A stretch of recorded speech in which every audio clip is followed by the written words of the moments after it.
हाँ जी, क्लास 11 कैसे हैं आप सब? सर बहुत अच्छे हैं, सिलेबस बहुत अच्छा चल रहा है हमारा। और लास्ट क्लास पे तो हम डेबिट क्रेडिट रूल्स भी सीख चुके हैं। तो आज तो पक्का बारी आ चुकी है one of the most important, even one of the क्या, the most important chapter of accountancy class 11 syllabus, जो कि है जनरल एंट्री, जिसे हम बोलते हैं बुक्स ऑफ ओरिजिनल एंट्री। आई बात समझ में? हाँ जी सर, उसी की बारी है। और ये चैप्टर ये पूरे अकाउंट्स में, आपकी पूरी अकाउंटिंग जर्नी में इतनी हेल्पफुल रहने वाला है कि शायद आप इमेजिन भी नहीं कर सकते।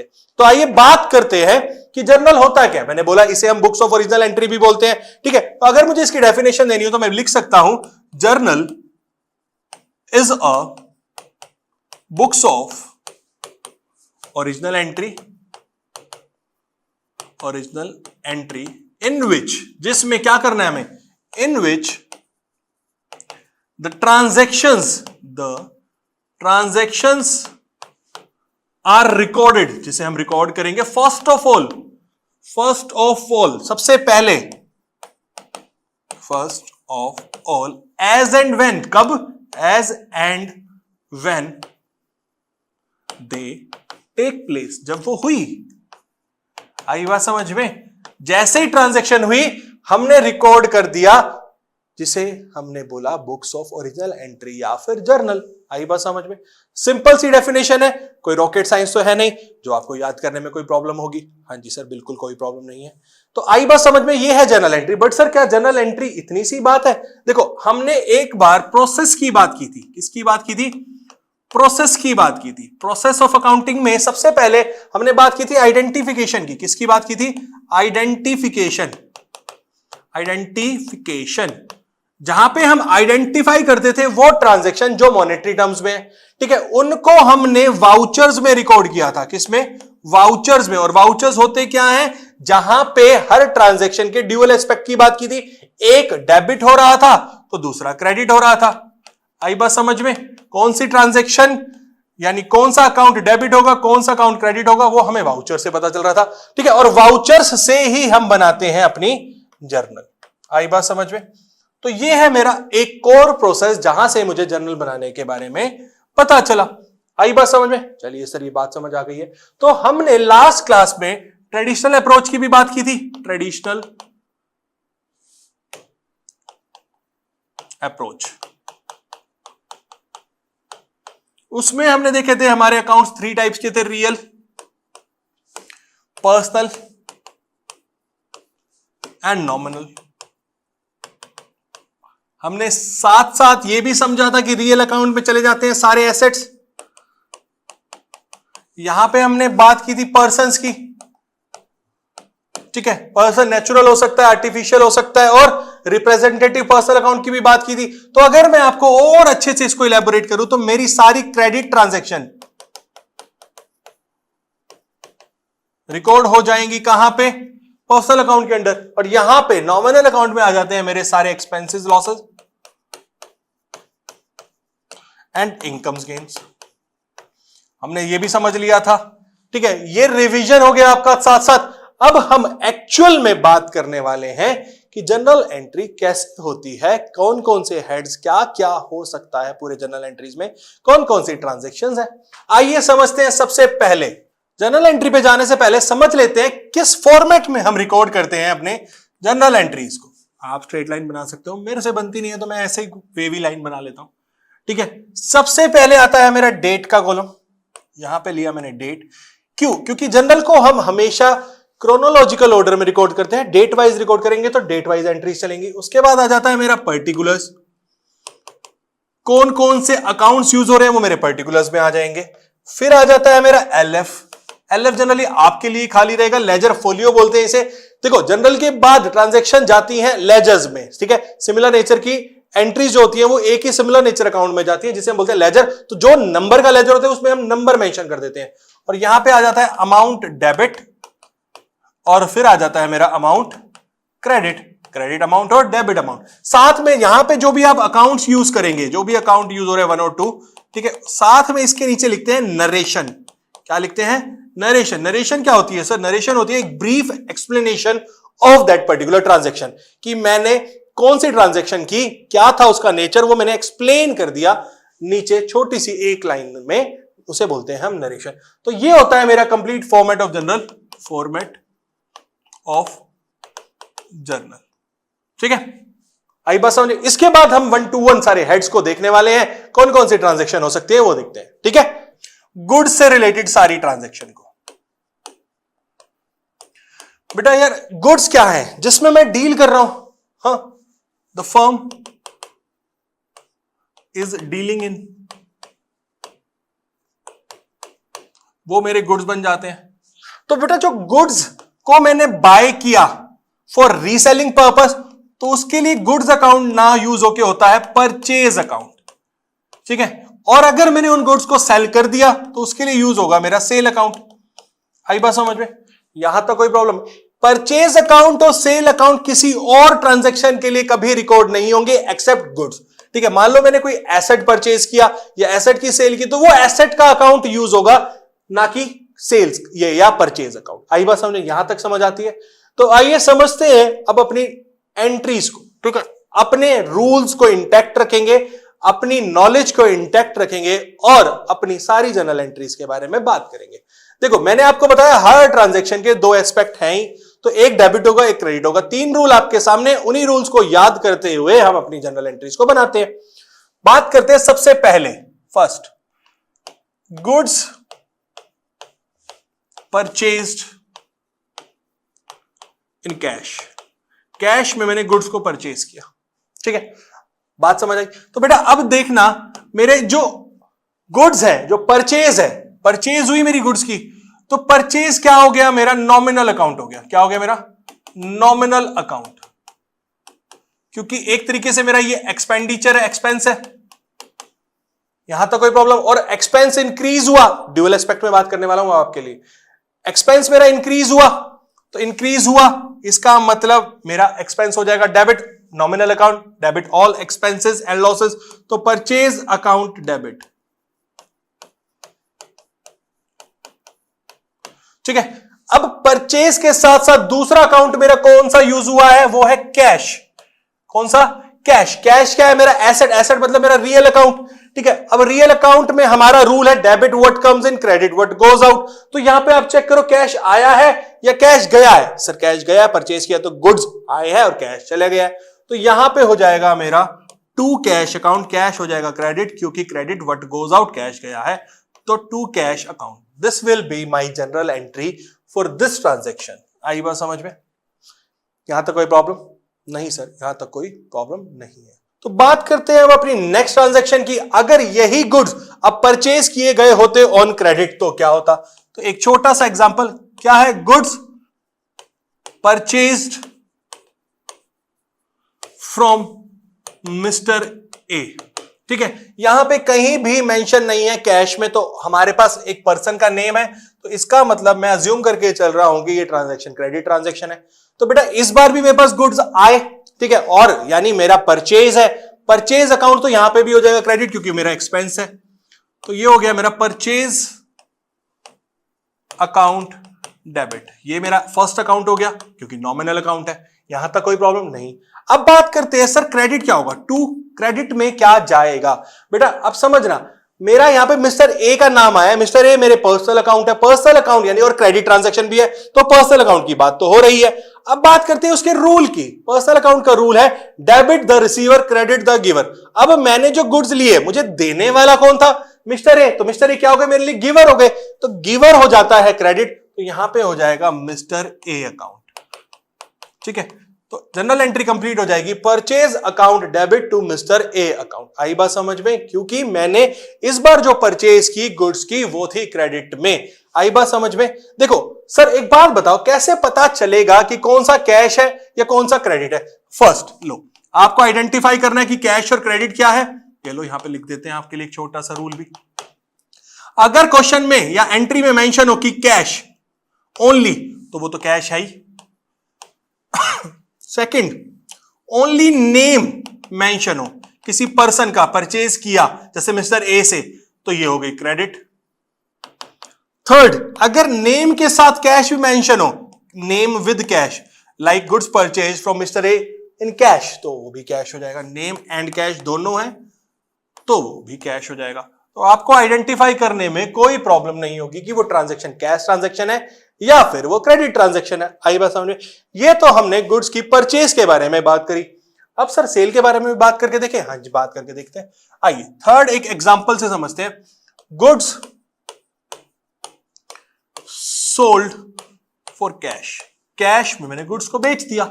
बेटा अब गुड्स को बेचा तो मेरी सेल्स हुई। सेल्स क्या है? मेरा रेवेन्यू है, यानी इनकम है। अगर मैं बात करता हूं तो वो भी मेरा बन जाता है नॉमिनल अकाउंट। ये क्या बन गया? मेरा नॉमिनल अकाउंट। और नॉमिनल अकाउंट का रूल तो हमें पता ही है, debit all expenses and losses, credit all incomes and gain. अब मेरे यहां पे सेल तो हो गई क्रेडिट, क्योंकि मेरी इनकम गेन की बात आ गई है। बात करते हैं इस सेल की वजह से मुझे क्या रिसीव हुआ। ठीक है, कैश रिसीव हुआ। अब कैश क्या है? मेरा रियल अकाउंट है। सेकंड अकाउंट क्या है? मेरा कैश। ठीक है, कैश। ठीक है, कैश क्या है? मेरा रियल अकाउंट। रूल क्या लगेगा? मेरा debit what comes in, credit what goes out. आया है मेरे पास कैश, तो कैश हो जाएगा debit. Cash account debit to sales account. यहां तो कोई प्रॉब्लम नहीं सर। कैश मेरा आया तो मैंने कर दिया डेबिट। सेल्स मेरी रेवेन्यू, रेवेन्यू यानी मेरा नॉमिनल अकाउंट, नॉमिनल अकाउंट मतलब मेरा हो गया क्रेडिट। आई बात समझ में? यहां तक कोई प्रॉब्लम नहीं है? नहीं सर। चलिए एक और एग्जांपल ले लेते हैं क्रेडिट के लिए। Goods sold to mister B. इस बार मिस्टर बी को गुड्स बेचे हैं। बेटा नेम आ गया, ओनली नेम है, तो इसका मतलब ये मेरी क्रेडिट ट्रांजैक्शन है। ठीक है, क्रेडिट ट्रांजैक्शन है। तो अब मैंने एक तो अकाउंट यूज कर लिया, मेरा सेल्स अकाउंट, नॉमिनल अकाउंट हो जाएगा मेरा वापस से क्रेडिट। सेकंड अकाउंट है मिस्टर बी, क्योंकि ये पर्सन है और यहां पे मैंने उनको गुड्स दिए तो वो बन गए मेरे रिसीवर। रूल है मेरा debit the receiver, credit the giver. तो यहां पे मिस्टर बी मेरे रिसीवर है, तो एंट्री हो जाएगी mister B account debit to sales account. Sales मेरा रेवेन्यू हो गया। This will be my journal entry. आई बात समझ में? एक अकाउंट हो रहा है डेबिट तो दूसरा हो रहा है क्रेडिट। आई बात समझ में? सो यहां पे अभी तक हमने समझा परचेज की कैश ट्रांजैक्शन कैसे रिकॉर्ड करते हैं, परचेज की क्रेडिट ट्रांजैक्शन कैसे रिकॉर्ड करते हैं, साथ ही साथ सेल्स की कैश और क्रेडिट को भी समझा। अब मैं आपको एक इंपॉर्टेंट बात बताता हूं। रिटर्न्स की बात करते हैं। किसकी? गुड्स के रिटर्न्स की। ठीक है बेटा, गुड्स मैं परचेज की भी रिटर्न कर सकता हूं और कस्टमर मुझे सेल्स रिटर्न भी कर सकते हैं मेरे लिए, अगर मैं अपने बिजनेस के ट्रांजैक्शन के बारे में बात करता हूं। बट एक बात याद रखना, सिर्फ और सिर्फ क्रेडिट ट्रांजैक्शन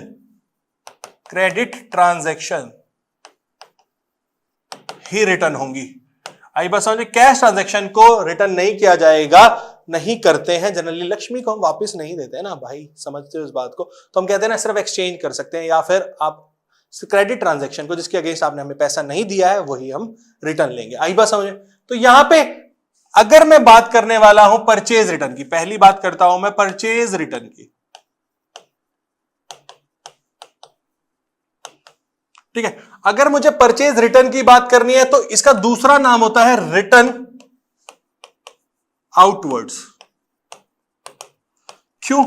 देखो परचेज रिटर्न, मैंने रिटर्न बाहर वापस दिया तो रिटर्न आउटवर्ड्स। ठीक है, क्या हो गया? Return outwards.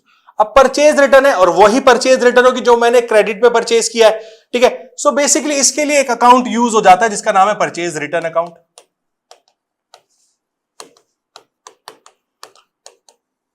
ठीक है, अब हमारी ट्रांजैक्शन हुई थी purchase goods from mister A. अब मुझे उसको रिटर्न करना है, तो रिटर्न करने के लिए जनरल एंट्री क्या होगी? आइए समझते हैं।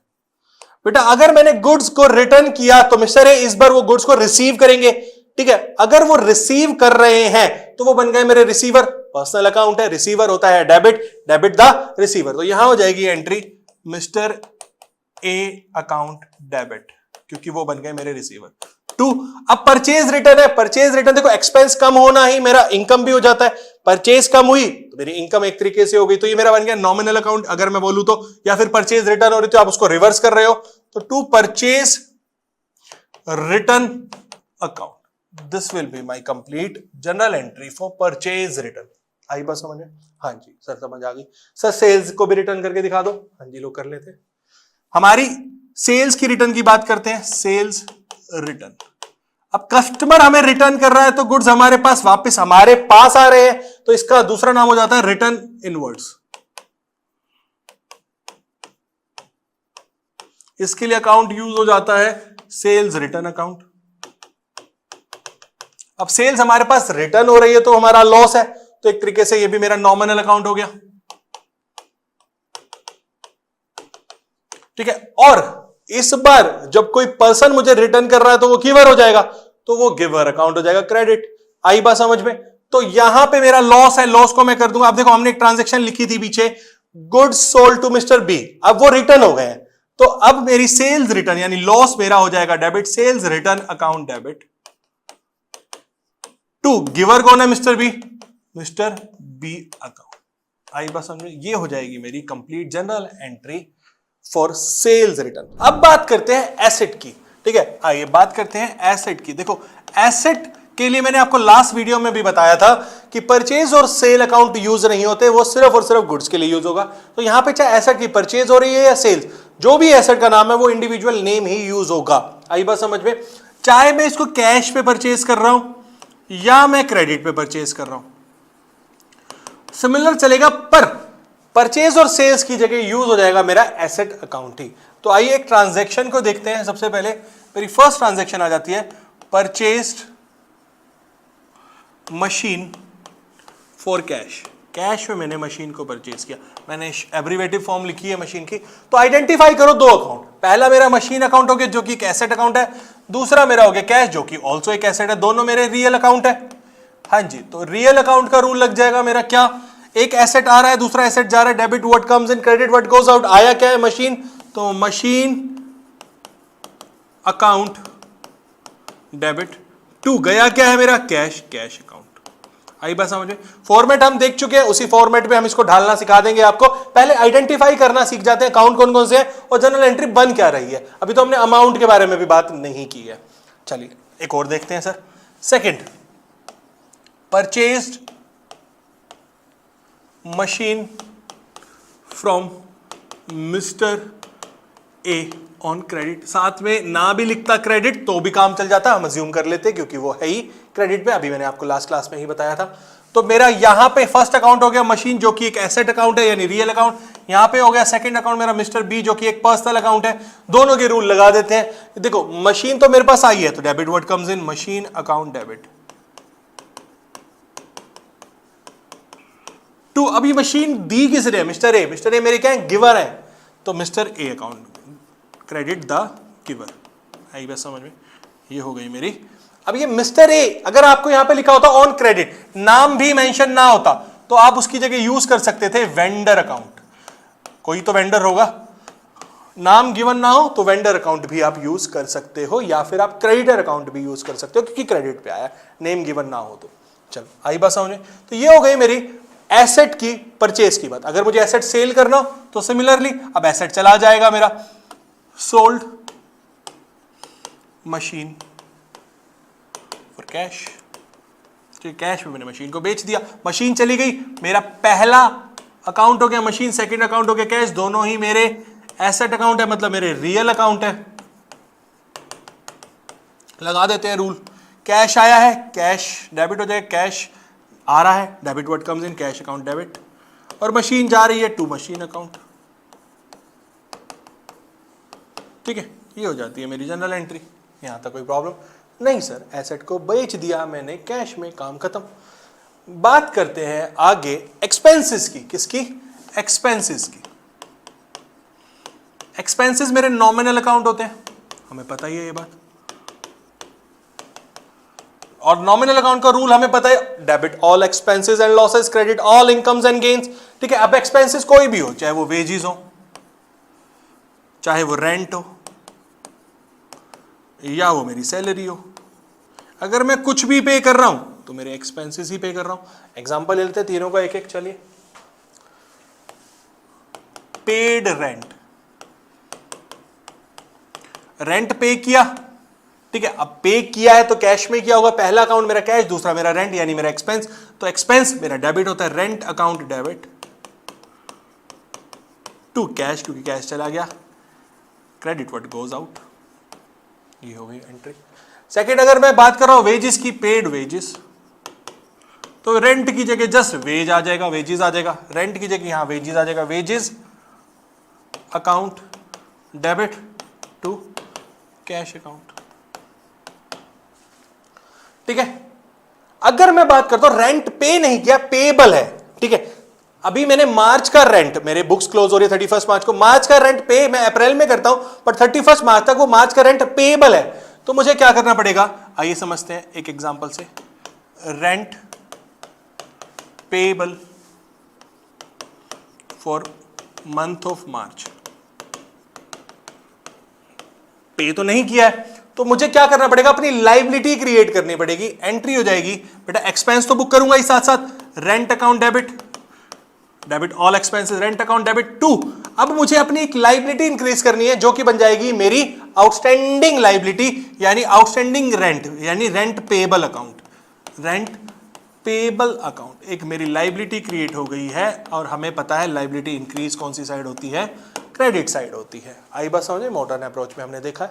अगर वेजेस होता तो इसकी जगह वेजेस भी सिमिलर एंट्री हो जाती है, वेजेस के लिए wages to wages payable, salary होता तो salary to salary payable, wages to wages payable.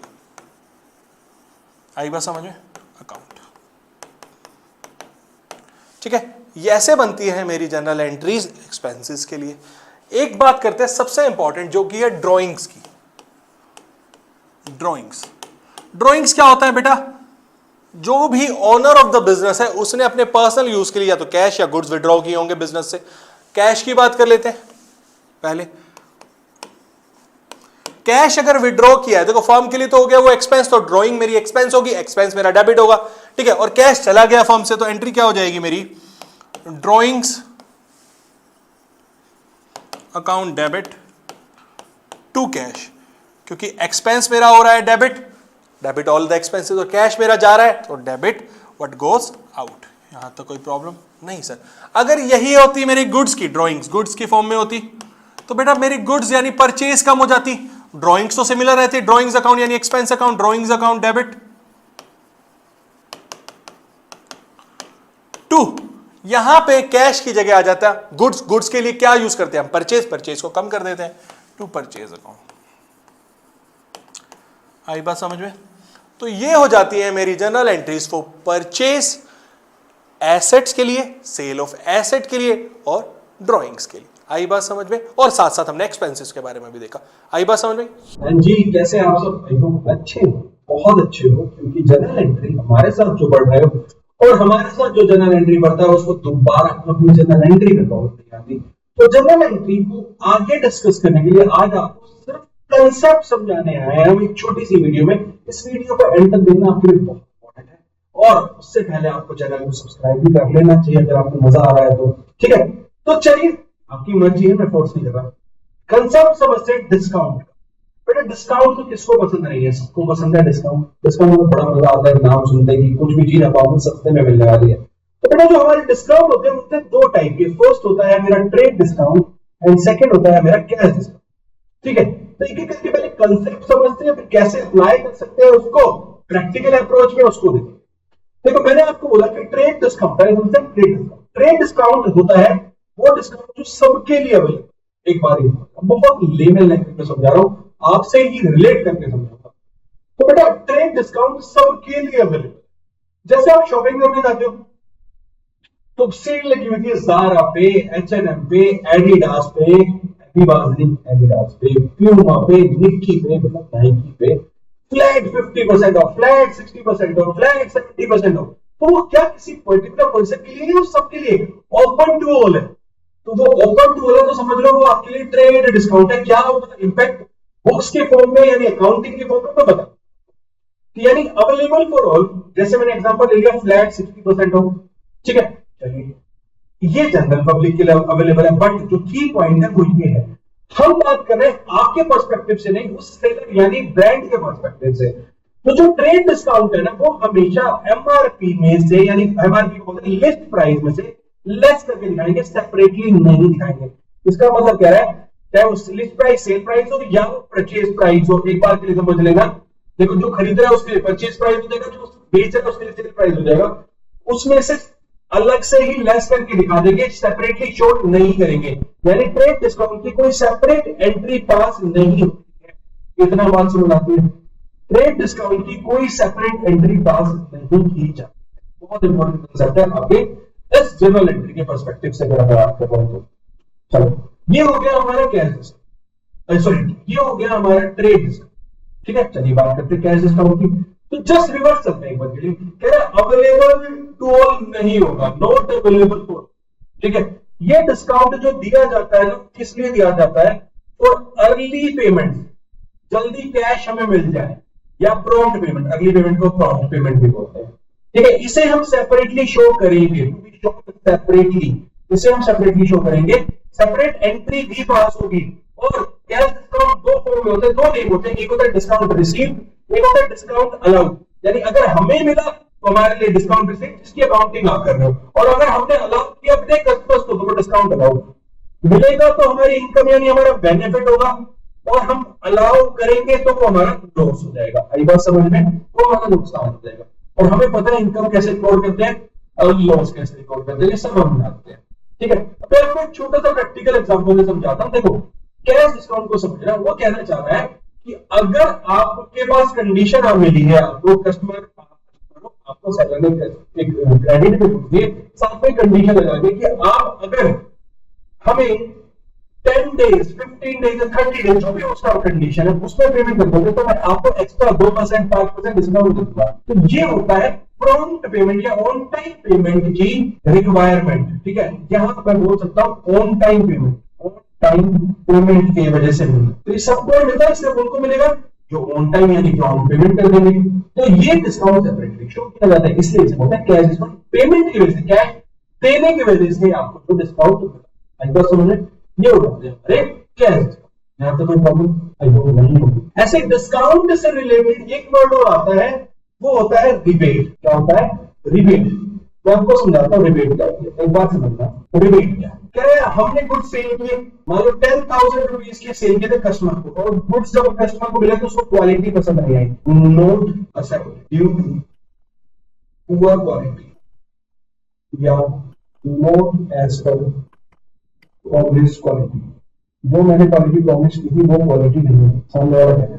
तो हम क्या करेंगे सर, देखो आपको अच्छी नहीं लगी, थोड़ा बहुत ऊपर नीचे हो गया, चलो हम मान लेते हैं, हमसे गलती है, हम गलती से करते हैं, पर आप सारे गुड्स वापस मत बोलना, रिक्वेस्ट है प्लीज हमें सारे गुड्स दें। 10,000 की गुड्स है, हमें बस उसके 9,000 की देना, 1,000 रुपए की हम आपको डिस्काउंट नहीं बोलते, उसे बोलते हैं रिबेट दे रहे हैं। सर रिबेट दिया हमने रिबेट अलाउ किया ना तो हमारा लॉस हो जाएगा। अगर कोई हमें रिबेट देगा तो वो हमारी इनकम देगा। रिबेट रिसीव्ड है तो हमारी इनकम, रिबेट अलाउड है तो हमारा लॉस। अंदर समझ में डिफरेंस रिसीव्ड है तो इनकम, अलाउड है तो इनकम, ये हो गई रिबेट। आई बात समझ में? बात करते हैं एक छोटे से कंसेप्ट को जिसे बोल रहा हूं कंपाउंड एंट्री। कंपाउंड एंट्री वो एंट्रीज होती हैं जिसमें या तो डेबिट साइड मल्टीपल अकाउंट्स आ जाए या क्रेडिट साइड मल्टीपल अकाउंट्स आ जाए या दोनों साइड आ जाए, उसे बोलते हैं कंपाउंड एंट्री। सर ये क्यों बता रहे हो? क्योंकि एक छोटा सा एग्जांपल डिस्काउंट से रिलेटेड जहां पे कंपाउंड एंट्री ही करेंगे। आई बात समझ में? आपने हम हमारे साथ बहुत सारी एंट्रीज को समझा, सेल की, परचेज की, एक्सपेंसेस की, परचेज रिटर्न, सेल रिटर्न। ठीक है, अब हम डिस्काउंट पे आए हैं तो वहां पे हमें कंपाउंड एंट्री करनी पड़ेगी। आई बात समझ? बात करते हैं बैंकिंग ट्रांजैक्शन की। इसका मतलब हर उस एंट्री की बात करेंगे जो बैंक से होगी, चाहे बैंक में पैसा आएगा या बैंक से पैसा जाएगा या बैंक में कुछ ना कुछ इंपैक्ट हो रहा होगा। तो ऐसी 15 ट्रांजैक्शन को डिस्कस करने वाले हैं हम लोग, जिसमें सबसे पहले मैं बात करने वाला हूं when cash deposited into bank. मेरे पास कैश था, मैंने अपने ही बैंक अकाउंट में कैश को डिपॉजिट कर दिया। देखो समझना बच्चे, मेरे पास क्या है, यहां पे दो चीजें क्या है, एक है कैश और दूसरा क्या है, बैंक है। सेकंड क्या है हमारे पास, बैंक। ये दो अकाउंट हो गए। कैश मेरा रियल अकाउंट है, हाँ, और बैंक मेरा पर्सनल अकाउंट है। यस और नो, हाँ या ना चाहिए, आवाज चाहिए, सपोर्ट चाहिए सबसे। ठीक है, अब कैश मेरे पास से आ रहा है या जा रहा है? मेरे पास से कैश जा रहा है बेटा, कैश डिपॉजिटेड इनटू बैंक। और बैंक यहां पे रिसीवर है, गिवर है? रिसीवर। तो रिसीवर क्या होता है, बैंक अकाउंट क्या हो जाएगा, डेबिट हो जाएगा, क्योंकि बैंक एक पर्सनल अकाउंट है और डेबिट द रिसीवर, और बैंक यहां पे रिसीवर है। 2, कैश अकाउंट। क्यों? एक एसेट, रियल अकाउंट में क्या होता है? Credit, credit what goes out, asset गया, कैश गया, तो एंट्री क्या होगी? Bank account debit to cash account. आई बात समझ में? यहां तक कोई प्रॉब्लम? पक्का? चलिए सेकंड बताएंगे। कह रहे when cash is withdrawn from bank. अब मैंने अपने बैंक से कैश को विड्रॉ कर लिया या एटीएम से कैश को विड्रॉ करा, तो बताओ कैश आया या कैश गया? आया। तो कैश मेरा फिर से एक रियल अकाउंट है और बैंक मेरा फिर से एक पर्सनल अकाउंट है। कैश आया मतलब डेबिट व्हाट कम्स इन, तो कैश अकाउंट हो गया डेबिट। यस और नो? टू बैंक यहां पे रिसीवर है, गिवर है? बैंक ने तो दिया, गिवर, तो टू बैंक अकाउंट। यस और नो? यहां तक कोई प्रॉब्लम? इन दो एंट्रीज को बोलते हैं कॉन्ट्रा एंट्रीज। क्या बोलते हैं? Contra entries. कॉन्ट्रा गेम खेला है ना आपने बचपन में? हाँ, छोटे छोटे हुआ करते तो कॉन्ट्रा फाइटिंग वाला गेम नहीं आता था? नहीं खेला? चलो चेक करना। ऐसा एक गेम आता था कॉन्ट्रा फाइटिंग, जब वो आजकल जैसे पहले, अब ये हमारे PS4 PS5 ये आते हैं ना, तो पहले वीडियो गेम्स आते थे। वीडियो गेम्स में सबसे फेमस गेम होता था कॉन्ट्रा। ठीक है, तो हमारे लिए कॉन्ट्रा क्या है? कॉमर्स स्टूडेंट के लिए कॉन्ट्रा क्या है? Contra entries. ऐसी एंट्रीज, अब कॉन्ट्रा एंट्री होती क्या है? ऐसी एंट्री जिसमें डेबिट और क्रेडिट कैश या बैंक हो रहा हो। ठीक है, दोनों, देखो डेबिट साइड बैंक हो और क्रेडिट साइड कैश हो, या फिर वाइस वर्सा, यानी डेबिट और क्रेडिट साइड दोनों साइड कैश या बैंक हो। आई बात समझ में? उन एंट्रीज को बोलते हैं कॉन्ट्रा एंट्रीज। आई बात समझ में? यहां तक कोई प्रॉब्लम पहली दो एंट्रीज में? समझ लो फिर नोट कर लेना। ठीक है, मैं नोट करने का टाइम दूंगा और नोट करना भी है। चलिए आगे। कह रहा है व्हेन, थर्ड एंट्री की बात कर रहा है, व्हेन चेक या ड्राफ्ट एक्सेट्रा हमें रिसीव हुए, रिसीव फ्रॉम कस्टमर, एंड हमने डिपॉजिट कर दिए बैंक में ऑन सेम डे। मुझे आपसे चेक मिला फीस का और मैं सेम डे जाके बैंक में डिपॉजिट कराया, तो क्या एंट्री करूंगा? इस केस में दोनों पर्सनल अकाउंट है। ठीक है, बैंक रिसीवर है और कस्टमर गिवर है, तो टू कस्टमर अकाउंट। यहां तक कोई प्रॉब्लम? फोर्थ ट्रांजैक्शन देखते हैं। कह रहे हैं when cheque draft etcetera received from customer, हमें कस्टमर से रिसीव हुए, but not sent to bank on same day, हमने सेम डे पे बैंक में डिपॉजिट नहीं कराया है। तो मुझे पहला बताओ, एक अकाउंट तो हो गया मेरा कस्टमर जो मुझे गिवर है, दूसरा अकाउंट क्या है यहां पे? बैंक तो सेम डे हुआ ही नहीं, बैंक में तो गए नहीं, तो बैंक हो नहीं सकता।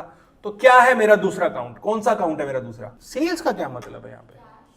कैश कहां से आ गया? कैश का कहां से जिक्र आ गया? बेटा चेक ही तो हुआ मेरा दूसरा अकाउंट। चेक भी तो मेरा एक कैश एंड कैश इक्विवेलेंट ही है। चेक या ड्राफ्ट कुछ भी हो गया, चेक मेरे पास एक एसेट आ गया ना। ड्राफ्ट भी एक तरीके से होता है, जिसे हम बोलते हैं, मतलब आपने देखो डीडी बनवाया होगा, डिमांड ड्राफ्ट। कभी कभी पेमेंट जाती है उसी के थ्रू। डिमांड ड्राफ्ट क्या कहते हैं? देखो हम क्या होता है, कई बार कुछ ऐसी एंटिटीज को हमें पेमेंट करना है, तो जो डीडी से एक्सेप्ट करती है, हम क्या करते हैं, बैंक पे जाते हैं, बैंक को उसके अकाउंट की इंफॉर्मेशन देती है, बैंक एक प्रिंटेड चेक, एक तरीके से प्रिंटेड चेक बना के देता है, उसी के नाम पे अमाउंट लिख देता है, हमारे अकाउंट से डिडक्ट करके हम उसको डीडी दे देते हैं, उसे बोलते हैं ड्राफ्ट। ठीक है, अभी आगे जाके तुम्हें पता चलेगा, अब डीडी यूज होना बंद हो गया जनरली, पहले होता था। ठीक है, एक तरीके का एसेट है बेटा, चेक भी तो मेरे पास एसेट ही है ना। चेक मेरे पास रखा है, अभी मैंने बैंक में डिपॉजिट नहीं किया। ठीक है, एक एसेट आ गया मेरे पास या गया मेरे पास से? चेक मेरे पास आया है, चेक गया? आया, तो एसेट आ गया। और किससे आया? कस्टमर से आया। कस्टमर क्या है? गिवर। ठीक है, तो एंट्री क्या हो जाएगी? Cheque in hand account debit, हमारे हाथ में है ना cheque, cheque in hand account debit to customer account. Yes और नो? अभी बैंक में डिपॉजिट तो हुआ नहीं है। यस और नो? अब कह रहे हैं, अब बाद में डिपॉजिट कर रहे हैं, कह रहे हैं on the day when the above cheque या draft are sent to bank, किसी दूसरी डेट पे हमने चेक को बैंक में डिपॉजिट किया। अब एंट्री बताओ। अब दो अकाउंट कौन से, पहले तो ये बताओ। एक तो हो गया बैंक, दूसरा यही चेक अकाउंट। अब कस्टमर क्यों है? कस्टमर का तो काम खत्म, उसने तो हमें चेक दे दिया था, हमारे पास एक एसेट आ गया। डेटर चला गया था, चेक आ गया था। कस्टमर चला गया था, चेक आ गया था। तो अब यहां पे चेक जाएगा और बैंक रिसीवर बन जाएगा। तो एंट्री क्या हो जाएगी? Yes, cheque in hand account. Yes और नो? यहां तक कोई प्रॉब्लम? बेटा ऊपर हमारे पास चेक आया, किससे? कस्टमर से।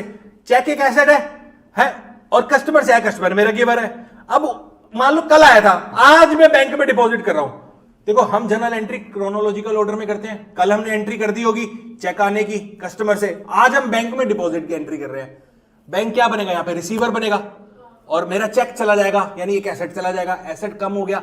एसेट क्या है? रियल अकाउंट है। रियल अकाउंट डेबिट होता है, क्रेडिट होता है जब जाता है।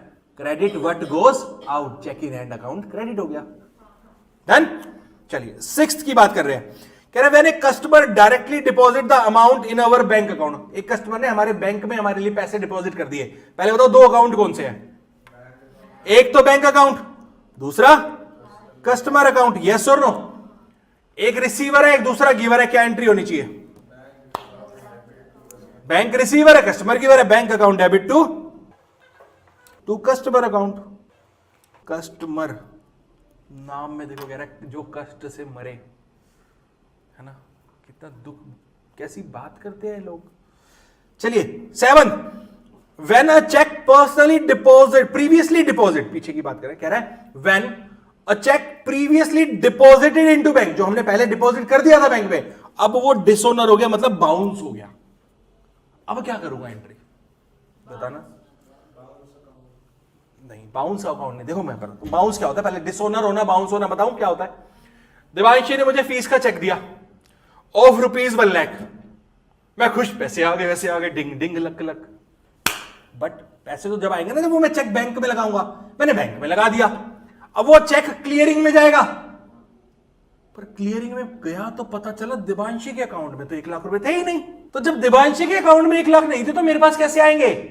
तो वो चेक हो जाता है डिसऑनर्ड, बाउंस हो गया, है ना? अब बताओ क्या करोगे एंट्री?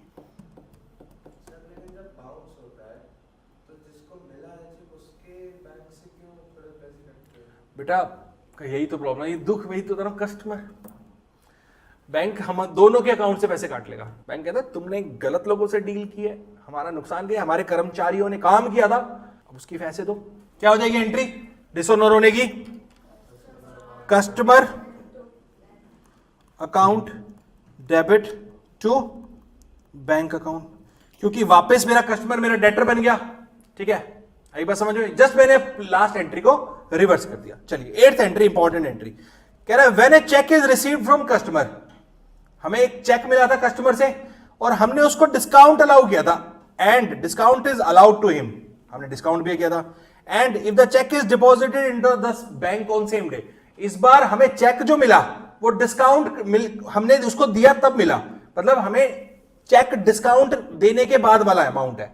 मान लो मेरे को 1000 रुपए की पेमेंट आपसे लेनी थी पर चेक 900 का आया, तो इसका मतलब मैंने 100 रुपीज का आपको डिस्काउंट दिया और मैंने बैंक में चेक लगा दिया। एंट्री क्या होगी?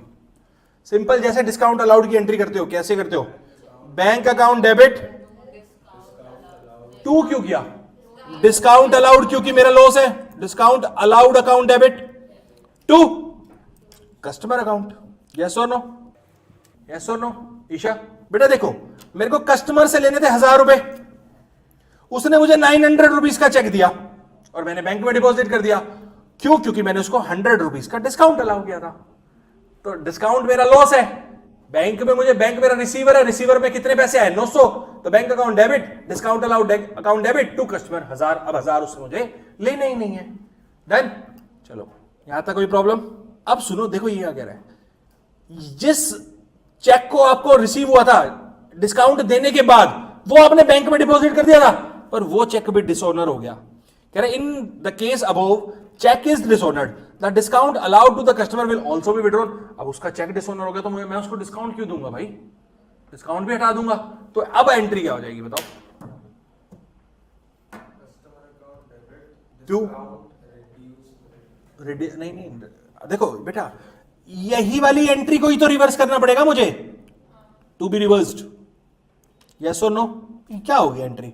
Customer account debit to bank account to discount allowed account. उस डिस्काउंट को भी तो मैं रिवर्स कर दूंगा ना बेटा। यस और नो? अब उसको किस बात का डिस्काउंट दूंगा मैं? ठीक है बच्चे, चलिए 10th बताएंगे। बेटा देखो जब आपने उसको डिस्काउंट दिया था और चेक रिसीव करा था और बैंक में डिपॉजिट कर दिया था, आपने ये वाली एंट्री करी। अब जब वो चेक डिसओनर हो गया, इसका मतलब आपको पैसे नहीं मिले, तो आपको एंट्री को रिवर्स करना है। कस्टमर का अमाउंट 1000 रुपए से वापस खड़ा कर देना है। बैंक को जो आपने डेबिट किया था 900 से, उसको वापस क्रेडिट कर दोगे। और जो डिस्काउंट अलाउड आपका लॉस था, अब वो लॉस भी तो नहीं रहेगा यार, तो उसको भी वापस क्रेडिट कर दोगे।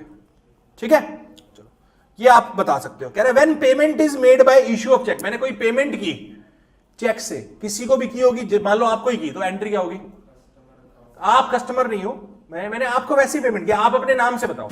आरव, दिवांशी, युविका, मारुत, ईशा, आप सबके नाम से होगी ना, तो जो भी होगा नाम वो पर्सनल अकाउंट हो जाएगा। यस और नो? तो पर्सनल या पर्सन अकाउंट, ठीक है। डेबिट जिस भी नेम से होगा, नेम जो भी नेम होगा। टू बैंक, बैंक से पेमेंट किया मैंने, बैंक क्या बन गया मेरा? गिवर बन गया। यस और नो? पक्का?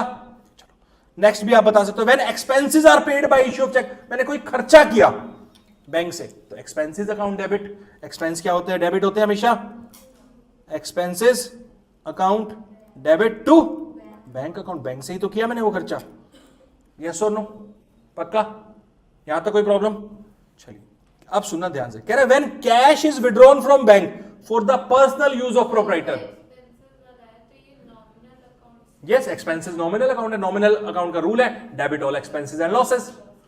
चलिए बताएंगे। कह रहे when cash is withdrawn from bank, मैंने इस बार कैश विड्रॉ किया, ऊपर वाली एंट्री में हमने कैश विड्रॉ किया था बैंक से, हमने एक एंट्री की, अब भी हमने कैश विड्रॉ किया है, but for the personal use of proprietor. Personal use मतलब ड्रॉइंग्स, तो drawings account debit to bank account. Yes और नो? बैंक से तो पैसा है, बैंक गिवर है यहां पे।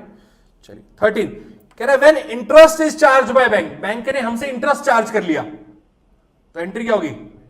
इंटरेस्ट हमारा एक एक्सपेंस बन जाएगा। Interest account debit to bank account. Yes और नो? कोई दिक्कत?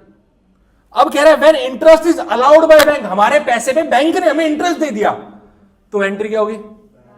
Bank account debit to interest received account लिख दूं, मुझे इंटरेस्ट मिला है ना, इंटरेस्ट रिसीव्ड अकाउंट। ठीक है बेटा? चलो नेक्स्ट लास्ट एंट्री। कह रहे when bank charges some amount for the services rendered by bank, अभी हम बात कर रहे थे सर्विसेज की, अब बैंक ने हमसे कुछ सर्विस चार्ज ले लिया, एंट्री क्या होगी? बैंक चार्जेस अकाउंट डेबिट, क्योंकि वो भी तो मेरा एक्सपेंस ही बन जाएगा। Bank charges account debit to bank account, bank से ही तो जाएगा, बैंक ही तो गिवर है। आई बात समझ में? किसी भी एंट्री में कोई डाउट? ये 15 banking transactions are utmost important. हाँ जी, लास्ट वाली बेटा देखो, बैंक ने मेरे से कुछ चार्जेस डिडक्ट कर लिए, तो वो बैंक की इनकम मेरा एक्सपेंस, तो मैं एक्सपेंस को क्या करता हूं? डेबिट करता हूं, और मेरे बैंक अकाउंट से गए तो बैंक मेरा गिवर हो गया, तो बाय बैंक। ठीक है, यानी bank charges to bank account. कोई दिक्कत? पक्का? आज हम समझते हैं एक अच्छे कंसेप्ट को, नए कंसेप्ट को, जो है ओपनिंग एंट्री। किसका है? Opening entry. सर ये क्या होती है, क्या भला है? देखो मैं आपको एक छोटा सा कंसेप्ट समझाता हूँ यार। हमारा फाइनेंशियल ईयर क्या होता है आपको पता ही है ना, 1 अप्रैल टू 31 मार्च, ये हमारा फाइनेंशियल ईयर है। अब फाइनेंशियल ईयर में जब हमारा 31 मार्च आता है तो हम अपनी बुक्स को क्लोज करते हैं तो बुक्स में हमारे अकाउंट्स के, लेजर्स के क्लोजिंग बैलेंस आते हैं। बट नेक्स्ट जब 1 अप्रैल को बुक्स को दोबारा ओपन करेंगे तो वो ओपनिंग बैलेंस आएंगे। तो बेटा ओपनिंग बैलेंस जो है हमारे, जो लास्ट वाले क्लोजिंग बैलेंस थे, उन्हीं को कैरी फॉरवर्ड करके तो ओपनिंग बैलेंस बनते हैं। तो बेटा बुक्स में तो नई बुक्स में रिकॉर्ड करना पड़ेगा, तो उन क्लोजिंग बैलेंस को जब हम नई बुक्स में रिकॉर्ड करते हैं कैरी फॉरवर्ड करा के, तो उन्हें ही बोलते हैं हमारी ओपनिंग एंट्री। हाँ जी सर, समझ तो आ गया। क्या कह रहा है समझना? कह रहा है each firm starts its new books in the beginning of each year. हाँ जी बिल्कुल सही बात है। And closing balance of last year have to be carried forward to the next year. हाँ जी यही तो बोला सर आपने। Entry has to pass for assets and liabilities as first entry of the year. हमें अपने एसेट्स लायबिलिटीज जो भी हमारी बुक्स हैं उसको हम इस ईयर की फर्स्ट एंट्री बनाते हैं। क्वेश्चन ट्राई कर चुके हैं, बैंकिंग ट्रांजैक्शन की भी देख चुके हैं, ओपनिंग एंट्री की भी देख चुके हैं, बट सर कुछ स्पेशल ट्रांजैक्शन हमने सुना था होती हैं, तो प्लीज उसके बारे में बताओ। हाँ आज वही बात करेंगे ना स्पेशल ट्रांजैक्शन की। 7 स्पेशल ट्रांजैक्शन आज हम आपके लिए इस वीडियो में लेके आए हैं। क्या हो सकती है इनकी जर्नल एंट्रीज, क्या है ये स्पेशल ट्रांजैक्शन, सब समझते हैं। आइए समझते हैं 1 on 1। सबसे पहले बात करेंगे बैड डेट्स की। बैड डेट क्या होता है? देखो बैड डेट मतलब वो पैसा डेटर ने जो अब मुझे नहीं दे रहा, वो नहीं मिलेगा, इररिकवरेबल बन गया है, बैड डेट, हिंदी में बोलते हैं डूबत खाता, वो खाता जो मुझे पैसा नहीं देने वाला है। मैंने देखो डेटर्स बनाए थे, आप मेरे डेटर्स हैं, तो मैंने आपको एक एसेट क्रिएट करके खड़ा कर दिया था एज अ डेटर, बट अब आपसे मुझे पैसा नहीं मिलेगा, तो मुझे डेटर को कम करना पड़ेगा और अपना लॉस बुक करना पड़ेगा, तो उसे बोलते हैं बैड डेट। तो लॉस बुक करूंगा तो आपको पता है debit all expenses and losses, तो एंट्री हो जाएगी bad debt account debit to. देखो डेटर मेरा एसेट था, अब डेटर नहीं रहा, तो डेटर कम हो जाएगा, और डेटर आपको पता है एसेट कम कौन सी साइड होता है, क्रेडिट साइड, तो टू डेटर अकाउंट। आई बात समझ में, एंट्री समझ आई ना? क्या हुआ, मेरे डेटर इररिकवरेबल बन गए और साथ में मेरा लॉस हो गया, तो मैंने लॉस को बुक कर दिया, तो एंट्री हो गई bad debt account debit to debtor account. Second entry की बात करते हैं, सेकंड ट्रांजैक्शन की बात करते हैं, बैड डेट रिकवर। देखो जो ऊपर हमारे बैड डेट हुए थे, अब उन्होंने हमें पैसा दे दिया है, रिकवर हो गया है, पर मैं तो अपना लॉस बुक कर चुका था, तो पैसा चाहे कैश में आया या बैंक में, उसको रिसीव करते हैं। मान लो कैश में आया, कैश अकाउंट डेबिट टू। अब ये पहले लॉस था बैड डेट, तो ये मेरी इनकम बन जाएगी, और इनकम मतलब रिवेन्यू कौन सी साइड आता है, क्रिएट होता है, आता है रिवेन्यू क्रेडिट साइड, तो to bad debt recovered account. आई बात समझ में? तो cash account debit to bad debt recovered account. अगर यही बैंक में बोला होता तो हम बैंक अकाउंट डेबिट कर देते। आई बात समझ में? पहले दो, चलिए बात समझ आ गई। बात करते हैं थर्ड ट्रांजैक्शन की, आउटस्टैंडिंग एक्सपेंस। एक्सपेंस आउटस्टैंडिंग है, ठीक है, तो बेटा एक्सपेंस आउटस्टैंडिंग एक्सपेंस बन जाएगी मेरी लाइबिलिटी, अभी पे करना है, मेरी ऑब्लिगेशन, ठीक है। तो expense account debit to outstanding expense account. कैसे बेटा, एक बात समझना, जैसे मान लो सैलरी का एग्जांपल लेके करते हैं, सैलरी मेरी आउटस्टैंडिंग थी 31 मार्च पे, ठीक है, तो मुझे अब उस लाइबिलिटी को अपनी बुक्स में दिखाना पड़ेगा, तो बेटा सैलरी तो मेरा एक्सपेंस है, तो एक्सपेंस तो अकाउंट हो गया debit, to outstanding salary account हो जाएगा मेरा लाइबिलिटी क्रेडिट। आई बस समझ, मेरी नई लाइबिलिटी खड़ी हो गई। सिमिलरली बात करते हैं प्रीपेड एक्सपेंस की। प्रीपेड मतलब ऑलरेडी पे है, एडवांस में है, तो मेरा एक एसेट क्रिएट हो जाएगा। तो मेरे एसेट के लिए आपको पता ही है क्या करना है, मुझे प्रीपेड है, ऑलरेडी पे कर दिया है, ठीक है, तो बैंक से ही किया होगा ना, तो prepaid expense account debit to cash या बैंक अकाउंट। जैसे हो सकता है, मेरा एग्जांपल ले लेते हैं इंश्योरेंस प्रीमियम, तो insurance premium account debit to bank, क्योंकि पे किया है। आई बात समझ में? यहां तक कोई प्रॉब्लम? बात करते हैं डेप्रीशिएशन की। डेप्रीशिएशन होता है आपको नॉन कैश एक्सपेंस है, आपको पता है कि नॉन कैश एक्सपेंस यानी ये मेरे एसेट का वियर एंड टियर है, सीधी सी बात है। डेप्रीशिएशन है तो मेरा एक्सपेंस ही ना, तो एक्सपेंस है तो डेप्रीशिएशन अकाउंट डेबिट टू। अब एसेट की वैल्यू डिक्रीज कर रहा है, और एसेट की वैल्यू डिक्रीज कौन सी साइड होती है, क्रेडिट साइड, तो टू एसेट अकाउंट। यहां तक कोई प्रॉब्लम नहीं सर? यहां तक कोई प्रॉब्लम नहीं है। बात करते हैं next transaction, interest on capital. Capital पे हमें इंटरेस्ट देना है, और अल्टीमेटली वो किस प्रोप्राइटर या पार्टनर जो भी होगा उसकी कैपिटल को इंक्रीज करेगी, बट फर्म के लिए वो एक्सपेंस हो जाएगी। तो interest on capital account debit, क्योंकि एक्सपेंस है, टू कैपिटल अकाउंट। पे नहीं किया, कैपिटल को इंक्रीज कर दिया, अल्टीमेटली जब पे करेंगे तब की तब कैश या बैंक से पे कर देंगे, तो हो गया मेरा to capital account. Final entry हो गई मेरी interest on capital account debit to capital account. समझ आई बात? लास्ट ट्रांजैक्शन की बात करते हैं, इंटरेस्ट ऑन ड्रॉइंग्स। ड्रॉइंग्स मतलब पार्टनर या पर्सन यानी प्रोप्राइटर ने, ओनर ने फर्म से पैसा निकाला पर्सनल यूज के लिए, तो अब इंटरेस्ट पे कर रहा है, तो फर्म की इनकम हो गई, और इनकम हो गई तो फिर आपको पता ही है क्या करना है, ठीक है। Drawings account debit to interest on drawings. कितना हो गया, जो भी अमाउंट होगा वो आ जाएगा। ड्रॉइंग्स अकाउंट डेबिट क्यों हुआ, क्योंकि अल्टीमेटली मेरी ड्रॉइंग्स इंक्रीज होगी, क्योंकि इंटरेस्ट अभी रिसीव हुआ नहीं है, रिसीव होगा, इनकम मैंने बुक कर दिया है, तो मैंने क्या कर दिया, क्रेडिट कर दिया, तो to interest on drawings account. आई बात समझ में?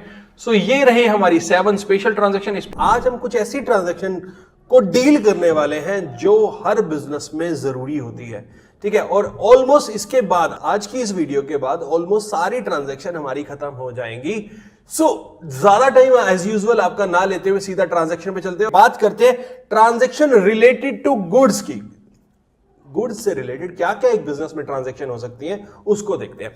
इसमें हम सबसे पहले बात करेंगे ड्रॉइंग्स इन गुड्स। देखो क्या कहना चाह रहा है, कह रहा है प्रोप्राइटर या ओनर है जो बिजनेस का, उसने गुड्स अपने प्राइवेट या पर्सनल यूज के लिए विड्रॉ कर लिए। तो बेटा जैसे कैश विड्रॉ करता है अपने पर्सनल यूज के लिए तो भी ड्रॉइंग्स होती है, यहां पे भी ड्रॉइंग्स होगी और ड्रॉइंग्स बन जाएगा बिजनेस का एक्सपेंडिचर। तो हम बात कर रहे हैं ड्रॉइंग्स अकाउंट की।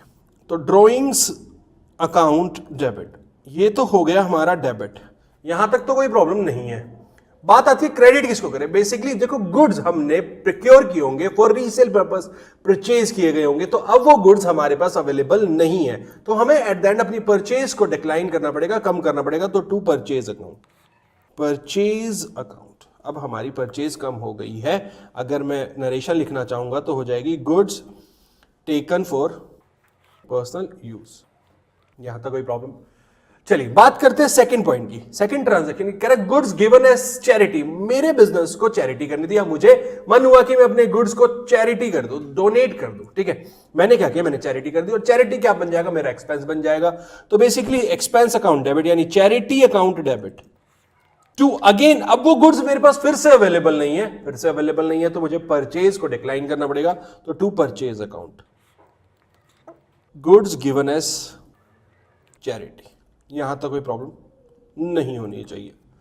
बात करते हैं थर्ड ट्रांजैक्शन की। कह रहे goods distributed as free sample. बेटा मैं मार्केट में कुछ नए गुड्स को या नए प्रोडक्ट को लॉन्च करना चाहता हूं और मुझे चाहिए कि एक अच्छा रिस्पांस मिले, तो मैं क्या आता हूं, मैं स्टोर टू स्टोर जाता हूं और उनको बोलता हूं सर आप इसको यूज करके देखो। मैं कंज्यूमर्स के पास जाता हूं, मैं कुछ भी अगर मैं बोलूं तो एडवर्टीजमेंट का जरिया बना रहा हूं इसे अपने गुड्स को, ताकि लोग अगर उसको एटलीस्ट यूज करेंगे तो बहुत अच्छा लगेगा, तभी जाके मेरे गुड्स को वो परचेज करेंगे। तो बेसिकली मैं यहां क्या कर रहा हूं, मैं एडवर्टाइज कर रहा हूं अपने गुड्स को। तो बेटा ये जो खर्चा है ये मेरा एडवर्टीजमेंट का खर्चा बन जाएगा जो फ्री सैंपल मैं दे रहा हूं।